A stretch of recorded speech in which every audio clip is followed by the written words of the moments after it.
This is a Thorium Energy Alliance Technology Talk from the inaugural Future of Energy Conference, October 2009. To find out more about thorium energy, please visit thoriumenergyalliance.com. This talk is from Dr. Joe Bonometti, whose topic is What Fusion Wanted to Be, a systems engineering perspective of a thorium energy economy.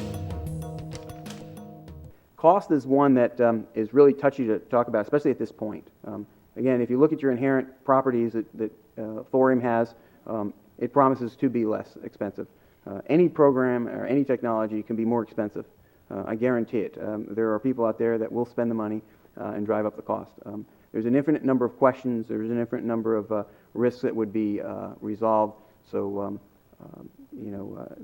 costs are a little bit at this point, tough to nail down. But at the same token, there are a significant number of factors, and you see them here, that say this should be more cost effective than what you're doing or what other competitors are for a massive amount of energy development program.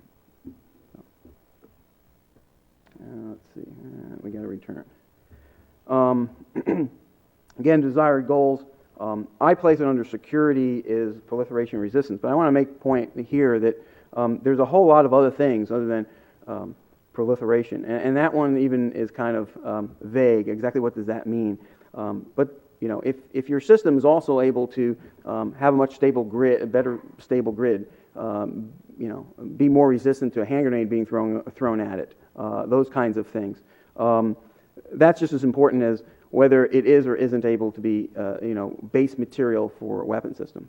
And the other comment I'll make about proliferation as we would go through detailed system study would be also, you have to have a credible threat. There's an infinite number of things that could go wrong on any part of this, not just proliferation, but, safety risks, financial risks, etc.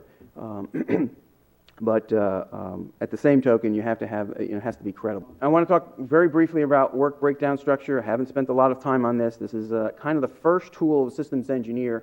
A lot of people think that this is kind of a silly thing to be looking at, but that's because it's been basically usurped by budget people and others as a tool just to throw out, how many FTEs are put in on a line item.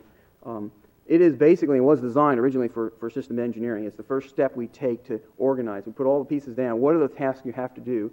And then you have to put these products or tasks in a logical fashion. It kind of helps you walk through what's most important, where you think you're going to have the problems, what has to go first as opposed to second in your design. There's a lot of art to this. There's a decision making on the person doing the systems engineering, and so I say it's orchestrating the game.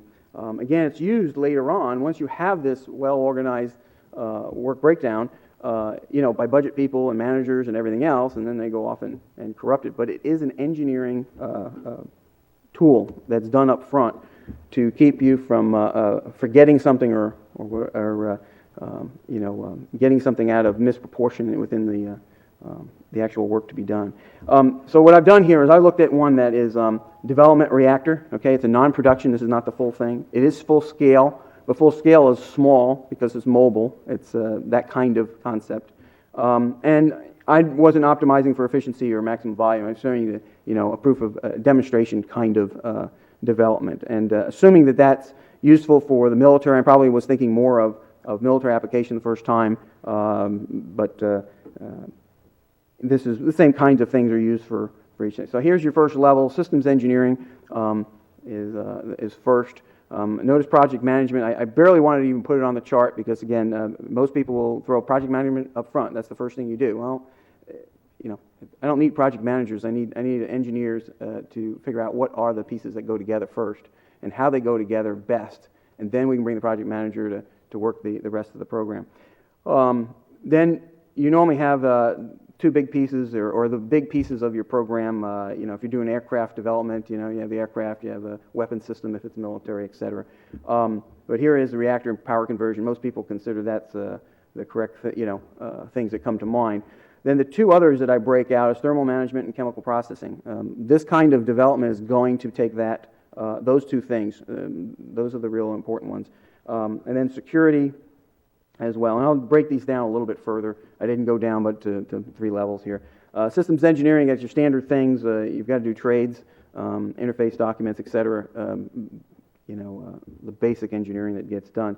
The 2 I highlighted, inherent safety. These are the things you don't want to lose early on. You don't want to forget that the idea of a drain plug or a quick release that is also the same mechanism you start and stop, so that whatever this system does or wherever it's used, an operator can just press a button and stop it and not go, oh, I just caused a 3-month delay or a 3-month stoppage of my power plant here supplying a city because I was a little bit nervous. I thought I read something wrong on the gauge in front of me. You want to be able to have that inherent start stop, feel comfortable doing that. This has that capability. We need to keep that design feature in there and not get so complicated or bring in maybe existing commercial practices on power plants or other industries just for the sake of, well, that's what we always do. Okay? If it corrupts that safety feature, you want to stay away from it. The other thing is, on this particular one, I was thinking this is the first time out. You want to get a lot of data, and people forget about data collection and the diagnostics and everything else that goes along with that.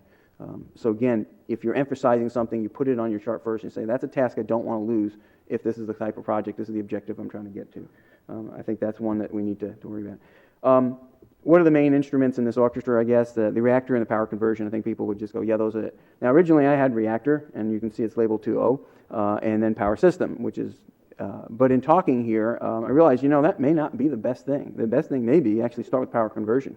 Let the reactor design parameters float a little bit and match to the power conversion system. And I think we need to look at that very seriously. There's not a lot of power conversion folks here. Brayton turbo machinery is as complicated and as important as the reactor. Got to make the whole system function as a system.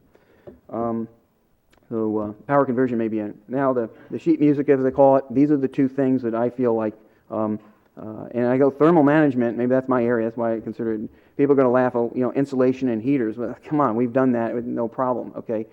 In the actual producing, even in a demo, those are the things that will bite you. Those are the things that will delay. Those are the things that will interfere with other, subsystems and start compromising your efficiency or your overall program. Heaters are another thing. You've got to be able to, go from a cold start. The thing's been sitting there for 2 months. Your salt is frozen, and you've got to be able to make sure that your lines will clean. Either heating them or heating the base at your drain tank. Those are the small engineering things that take time and money and thought process. The other side is the chemical engineering. I think a lot of people maybe more recognize this thing because the fluid flow. There's a lot of questions out there. Most people jump at corrosion. Okay, sure, we need to double check corrosion. Have some lab work done there, but in the long run, I think there's some other things. Is how do you get the fuel in?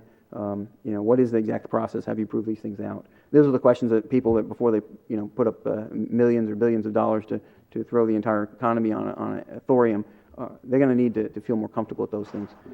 These are small pieces that we can be working now, or at least preliminary, to bring the data set up and say, yes, we don't have any problems. There's no showstoppers in any of these things.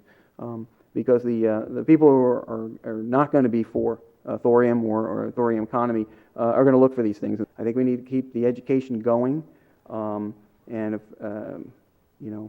we also have to recognize the global picture you're trying to solve, and remind people that that's all the other avenues for energy is nice and it should be continued, but do they address this huge block that has to be addressed in the next 10, 20, 30 years, and can you possibly build any other energy source in that reasonable time frame to make a difference?